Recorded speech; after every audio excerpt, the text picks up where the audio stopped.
नमस्कार। सोना और चांदी नाम सुनते ही भरोसे का एहसास होता है ना। लेकिन पिछले कुछ दिनों में ना इसी भरोसे को एक बहुत बड़ा झटका लगा है। एक ऐतिहासिक तेजी के बाद बाजार में ऐसी भारी गिरावट आई है कि कई निवेशक हैरान हैं कि आखिर हुआ क्या। जरा सोचिए, सिर्फ 3 दिनों के अंदर चांदी की कीमतों में प्रति किलोग्राम 1,90,000 रुपए तक की गिरावट। मतलब अगर किसी ने सिर्फ 1 किलो चांदी भी खरीदी होती ना तो उसका नुकसान सीधा सीधा लाखों में होता। और ये तूफान सिर्फ चांदी तक ही नहीं रुका, सोने की कीमतों में भी उसी दौरान 40,000 रुपये प्रति 10 ग्राम तक की गिरावट आ गई। तो इससे एक बात तो साफ हो गई कि ये असर पूरे के पूरे प्रेशियस मेटल्स मार्केट पर पड़ा है। और इसका असर सिर्फ फिजिकल सोने चांदी पर नहीं था। सिल्वर ईटीएफ, जो हम जैसे रिटेल निवेशकों के लिए चांदी में पैसा लगाने का एक बहुत पॉपुलर तरीका है, उसमें भी एक ही दिन में 20% की जबरदस्त गिरावट देखी गई। तो अब सबसे बड़ा सवाल यही उठता है कि भाई इतने बड़े नुकसान के बाद एक निवेशक को अब करना क्या चाहिए। चलिए इस पूरी सिचुएशन को जरा गहराई से समझते हैं। तो सबसे पहला सवाल तो यही है कि आखिर ये गिरावट आई क्यों। चलिए सबसे पहले उन वजहों को समझते हैं जिनकी वजह से बाजार में ये भूचाल सा आ गया। देखिए, असल में इस गिरावट के पीछे कोई एक अकेली वजह नहीं थी, बल्कि कई चीजें एक साथ हो गईं। एक तो जबरदस्त तेजी के बाद इन्वेस्टर्स ने जमकर प्रॉफिट बुकिंग की। फिर फ्यूचर्स कॉन्ट्रैक्ट्स पर मार्जिन अचानक से बढ़ा दिए गए, जिससे ट्रेडर्स पर प्रेशर बन गया। और ऊपर से अमेरिका ईरान के बीच टेंशन का कम होना और डॉलर का मजबूत होना, इन जैसे ग्लोबल संकेतों ने भी बाजार का पूरा मूड ही बिगाड़ दिया। इस गिरावट का एक बहुत बड़ा टेक्निकल कारण था मार्जिन कॉल। अब ये क्या होता है, आसान भाषा में समझते हैं। जब किसी सौदे में नुकसान होने लगता है तो ब्रोकर कहता है कि भाई और पैसे जमा करो ताकि घाटे की भरपाई हो सके।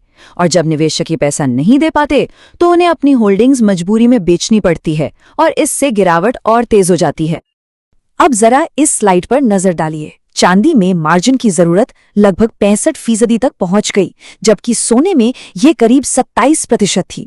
आप सोच सकते हैं, इतने ऊंचे मार्जिन ने खास तौर पर चांदी के ट्रेडर्स पर जबरदस्त फाइनेंशियल प्रेशर डाला और उन्हें अपनी होल्डिंग्स बेचने पर मजबूर कर दिया। अब निवेशकों के मन में जो सबसे बड़ा डर है वो ये है कि क्या ये सिर्फ एक टेम्पररी गिरावट है, मतलब एक करेक्शन है, या फिर ये एक लंबे डाउन ट्रेंड की शुरुआत है। अगर हम इतिहास में झांक कर देखें तो ऐसे क्रैश पहले भी हो चुके हैं। 1980 में एक बहुत बड़ी उछाल के बाद कीमतें गिरीं और फिर मार्केट कई साल तक सुस्त पड़ा रहा। फिर 2011 में भी कुछ ऐसा ही देखने को मिला था। तो सवाल ये है कि क्या इस बार भी इतिहास खुद को दोहरा रहा है। लेकिन कई एक्सपर्ट्स का मानना है कि इस बार सिचुएशन थोड़ी अलग हो सकती है। आज चांदी की जो इंडस्ट्रियल डिमांड है वो रिकॉर्ड 56% पर है और इसकी सबसे बड़ी वजह है इलेक्ट्रिक गाड़ियों और सोलर एनर्जी में इसका बढ़ता इस्तेमाल। ये एक ऐसा फैक्टर है जो पिछली गिरावटों के टाइम पर था ही नहीं। तो ठीक है, इन सभी बातों को ध्यान में रखते हुए अब सबसे जरूरी सवाल पर आते हैं। एक निवेशक को आखिर करना क्या चाहिए। आइए देखते हैं कि एक्सपर्ट्स की सलाह क्या है। देखिए, एक्सपर्ट्स की सलाह इस बात पर डिपेंड करती है कि कोई किस तरह का निवेशक है। जो लोग लॉन्ग टर्म के लिए निवेश करते हैं उनके लिए सीधी सलाह है कि घबराने की जरूरत नहीं है, अपनी पोजीशन बनाए रखें। वहीं जो शॉर्ट टर्म ट्रेडिंग कर रहे थे उनके लिए ये एक सबक है, उन्हें अपना नुकसान बुक करके बाहर निकल जाना चाहिए। और आखिर में जिन्होंने शादी ब्याह जैसे किसी काम के लिए खरीदारी की है उन्हें तो बिल्कुल भी टेंशन नहीं लेनी चाहिए, क्योंकि ये कंजम्पशन है, इन्वेस्टमेंट नहीं। एक्सपर्ट एक बड़ी दिलचस्प बात कहते हैं। वो मजाक में कहते हैं कि एसआईपी का मतलब सिर्फ सिस्टमैटिक इन्वेस्टमेंट प्लान नहीं, बल्कि सिल्वर इन्वेस्टमेंट प्लान भी होना चाहिए। ये दरअसल समय के साथ अपनी लागत को एवरेज करने की स्ट्रैटेजी की ओर इशारा करता है। तो अगर कोई इस गिरावट का फायदा उठाकर नया इन्वेस्टमेंट करना चाहता है तो उसके लिए एक क्लियर कट स्ट्रैटेजी है। इतनी बड़ी गिरावट के बाद बाय ऑन डिप, यानी गिरावट पर खरीदने का मौका फिर से बन गया है। सलाह ये है कि अपनी टोटल इन्वेस्टमेंट अमाउंट का 25% अभी लगाएं और बाकी 75% को अगले कुछ महीनों में एसआईपी के जरिए धीरे धीरे इन्वेस्ट करें। चलिए अब आगे बढ़ते हैं और ये देखते हैं कि कीमती धातुओं का भविष्य कैसा दिख रहा है और क्या इनके अलावा कोई और विकल्प भी हैं हमारे पास। प्रोफेशनल इन्वेस्टर्स अक्सर एक चीज का इस्तेमाल करते हैं जिसे कहते हैं गोल्ड सिल्वर रेशियो। ये क्या है? ये सोने की कीमत को चांदी की कीमत से डिवाइड करके निकाला जाता है और ये बताता है कि 1 आउंस सोना खरीदने के लिए कितने आउंस चांदी लगेगी। तो मौजूदा गोल्ड सिल्वर रेशो को देखते हुए एक्सपर्ट्स अगले 4 से 6 महीनों के लिए चांदी के मुकाबले सोने को ज्यादा पसंद कर रहे हैं। उनका मानना है कि गिरावट के दौर में सोना चांदी से बेहतर परफॉर्म करेगा।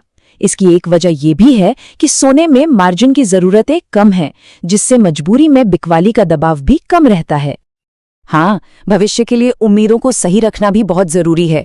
एक्सपर्ट साफ साफ चेतावनी दे रहे हैं कि 2024-25 जैसे जबरदस्त रिटर्न का दौर शायद अब खत्म हो गया है। आने वाले समय में अगर 8 से 10% का रिटर्न भी मिल जाता है तो उसे एक अच्छा नतीजा मानना चाहिए। और अब एक दिलचस्प बात, एक्सपर्ट्स एक चौंकाने वाला विकल्प भी सुझा रहे हैं। वेदांता के अनिल अग्रवाल का जिक्र करते हुए कहते हैं, कॉपर ही नया सिल्वर है। तो कॉपर में निवेश के पीछे का लॉजिक क्या है? देखिए, इसकी इंडस्ट्रियल डिमांड खासकर ईवीज और सोलर में बहुत तगड़ी है। ये कुछ मामलों में महंगी चांदी की जगह भी ले सकता है और सबसे बड़ी बात, ये चांदी से काफी सस्ता भी है।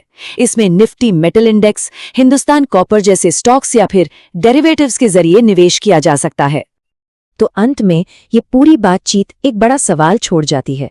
इस भारी गिरावट के बाद क्या निवेशकों को कीमती धातुओं में निवेश करने के अपने तौर तरीके को बदलने की जरूरत है? इसका जवाब हर निवेशक को अपने रिस्क और अपने लक्ष्यों के आधार पर खुद ही खोजना होगा।